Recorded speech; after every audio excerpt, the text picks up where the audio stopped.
Morning sir, good morning classmates. We are the group 2. Our lesson for today is lesson 12 entitled When Technology and Humanity Cross. The Universal Declaration of Human Rights, UDHR, is the basis, specifically Article 27, that recognizes the right to share in scientific advancement and its benefits. According to Leah Levin, from her book entitled The Human Rights Question and Answer, human beings are born equal in dignity and rights.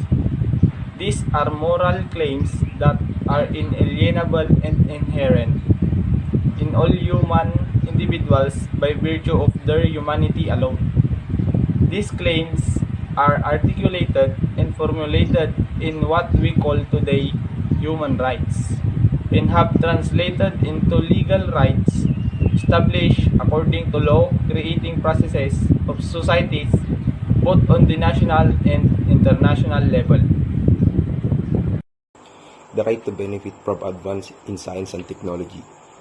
In its 1947 statement on the grounds of an International Declaration of Human Rights, the Committee on the Theoretical Basis of Human Rights, convened by UNESCO, included the right to share in progress, according to which every man has the right to fully access the enjoyment of the technical and cultural achievements of civilization. According to committee member J.M. Burgers, professor at the Technical College of the Netherlands, the part played by science in modern society makes possible at the same time puts upon us the obligation of international cooperation as well as looking into the future of the interests of coming generations. UNESCO 1948 articulated a duty of the community of setting aside from its funds means for elaborate scientific research. Once human rights in the face of scientific and technological advancement are critical factors in the journey toward eudaimonia or the good life, exercise of the right to accept and reject, minimize or maximize, evaluate and decide on the scope and function of science and technology. The protection of the well-being and upholding of dignity of the human person must be at core of the continued progress and development, such as is the focus of human rights-based approach to science and technology and development. My understanding in this report, human rights should be at the core of scientific and technological advancement because these advancements have the potential to significantly impact people's lives. By prioritizing human rights in this field, we can ensure that the benefits of scientific and technological progress are distributed equitably and the potential risks are minimized. Additionally, centering human rights can help prevent the misuse of technology and ensure that advancements are developed and used in ways that respect and protect fundamental human freedoms and dignity. This approach can contribute to more just and inclusive society where everyone has the opportunity to benefit from scientific and technological progress.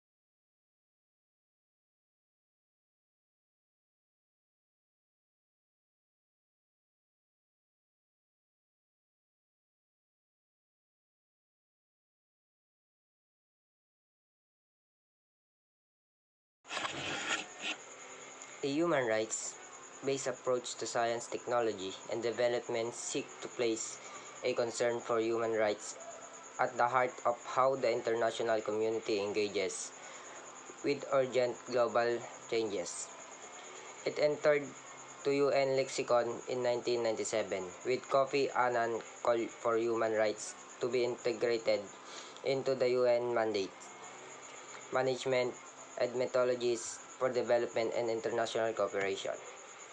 It said, a human right-based approach to science, technology, and development aimed to prioritize human rights in addressing critical global changes. This approach was introduced to the UN in 1997 with Kofi Annan, advocating for the integration of human rights into the UN Development and International Cooperation Initiative. The UN Development Program characterized this approach as one that lead to better and more sustainable outcomes by analyzing and addressing the inequalities, discriminatory practices, and unjust power relations which are often at the heart of development problems. It put the international human rights entitlement and claim of the people, the right holders, at the corresponding obligation of the state, the duty bearer, in the center of the national development debate, and it clarifies the purpose of capacity development. It said, the UN Development Program believes that focusing on inequalities, discrimination, and unfair power dynamic leads to more effective and lasting result.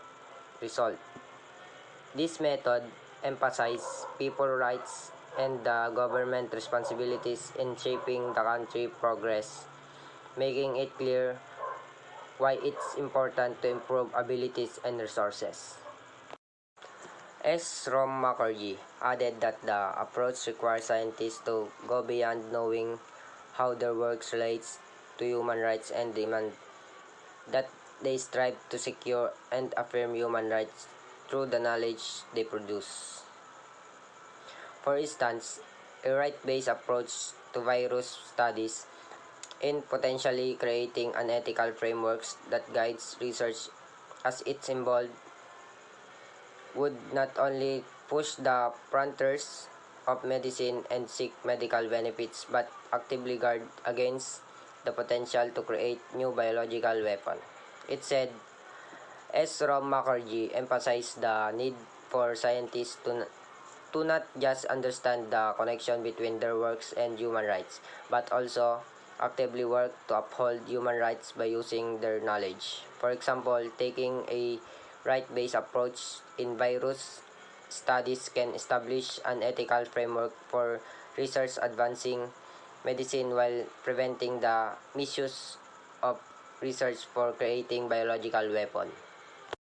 As a means for alleviating wants of mankind, for the development of mankind, and for the pursuit of truth. These ideas are reflected in Article 27 of the Universal Declaration of Human Rights. In Article 15, it states the right of everyone, both to enjoy the benefits of scientific progress in its applications and to benefit from the protection of the moral and material interest resulting from any scientific, literary, or artistic production. In 2005, Universal Declaration on Bioethics and Human Rights recognized the importance of freedom of scientific research and the benefits derived from scientific and technological developments and promote equitable access to medical, scientific, and technological developments. Further benefits resulting from any scientific research and its application should be shared with society as a whole and within the international community, in particular with developing countries. Threats to human rights from science and technology. The dangers of misuse of science were also a concern of the UN in the 1940s through the 1990s. The International Conference on Human Rights of 1968 adopted the Proclamation of Tehran, predicting that while recent scientific discoveries and technological advances have opened vast prospects for economic, social, and cultural progress, such developments may nevertheless endanger the rights and freedoms of individuals. There are four issues of concern with regard to human rights arising out of science and technological advancement. Number 1, respect for privacy in light of advances in recording and other techniques. Number 2, protection of physical and intellectual integrity in light of advances in biology, of medicine, and biochemistry. Number 3, limits on the use of electronics to protect the rights of individuals. And last, generally, the balance that should be established between scientific and technological progress and the intellectual, spiritual, cultural, and moral advancement of humanity. United Nations, 1968. Human rights principles can guide efforts to ensure that everyone benefits from scientific advances. How do they intersect with science, policy, and practice? And what stands in the way of rights-based approach to S&T for development? Moreover, human rights-based approach recognizes that science is a societal enterprise which is value-laden and shaped by organization structures and procedures. It also asks how government, state, and other stakeholders can create and implement policies to ensure safety, health, and livelihoods, and to include people's needs and priorities in development and environmental sustainability. Table 1 below provide the document for a human rights-based approach to science, technology, and development. Document: Universal Declaration of Human Rights, UDHR, Article 27.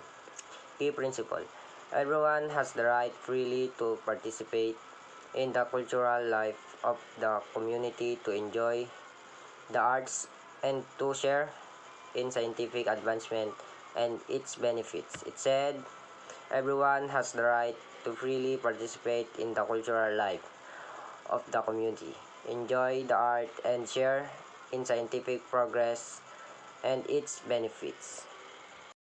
The UNESCO Recommendation on the Status of Scientific Researchers, 1974, Article 4.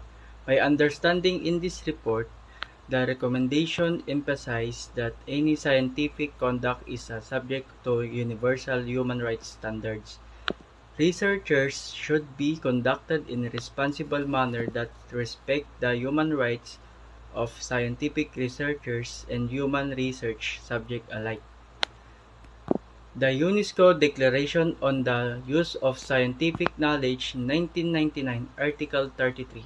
My understanding in this report, the central message of the UNESCO Declaration on the Use of Scientific Knowledge, the nation and the scientists of the world are called upon to acknowledge the urgency of using knowledge from all fields of science in a responsible manner to address human needs and aspiration without misusing this knowledge. There is really a connection between science, technology, and human rights. There is a history of shared values way back 18th century or the Age of Enlightenment. Principles of freedom and equality are contained in the earlier Declaration of the Rights of Man. In addition, there is an explicit recognition of the right to science and the International Human Rights Law that acknowledges the relevance of the practice and conduct of science, protection of the rights of scientists, right to information and to movement, freedom of expression and association, education and work, and most importantly, health.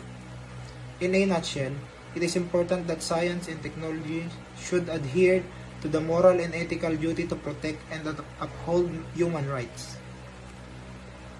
So it says there that scientists have human rights too. These rights include the freedom to associate with others in their profession, to conduct research, to access and communicate scientific information, to move within and outside their country, and to cooperate internationally. 1. Do you support the continuous technological advancements? Why? Absolutely yes. Continuous technological advancement has the potential to improve our lives in countless ways, from making everyday tasks more efficient to tackling global challenges like healthcare, climate change, and transportation. Embracing technological progress allows us to innovate, evolve, and create a better future for humanity. Number 2. Why does humanity continuously urge for something advanced?